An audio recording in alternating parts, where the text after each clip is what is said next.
আমি এখানে এমার্জেন্সি নিয়ে ত্যাগ করবো, তো আমার কি ভোটের অধিকার নাই? কি আমার কেন এরকম হচ্ছে? ভারতের নাগরিকত্ব হারালেন নবাব মীর জাফর আলী খানের বংশধররা।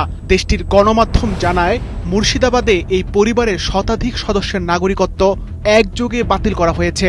একসময় মুর্শিদাবাদের শাসনভার ছিল যাদের হাতে, সেই পরিবারটির এমন পরিণতি দেশটিতে চাঞ্চল্যের জন্ম দিয়েছে। আগামী 23শে এপ্রিল পশ্চিমবঙ্গের বিধানসভা নির্বাচন। ঠিক তার আগে ভোটার তালিকা থেকে বাদ পড়ায় ভোট দিতে পারছেন না নবাব পরিবারের সদস্যরা। বিশেষ সংশোধনী নোটিশ পেয়ে নবাব পরিবারের সদস্যরা সমস্ত নথিপত্র নিয়ে নির্বাচন কমিশনে হাজির হয়েছিলেন। শুনানির পর বেশিরভাগ সদস্যের নাম বাতিল করে দেওয়া হয় বলে অভিযোগ তাদের। মীর জাফরের 15তম বংশধর মোহাম্মদ রেজা আলী মির্জা এ ঘটনায় ক্ষোভ জানিয়ে বলেন, একটা সময় আমাদের পূর্বপুরুষ প্রজাদের বিচার করতেন, আর আজ বিচারের কাঠগড়ায় দাঁড় করিয়ে ভোটার তালিকা থেকে আমাদের নামই বাদ দেওয়া হয়েছে।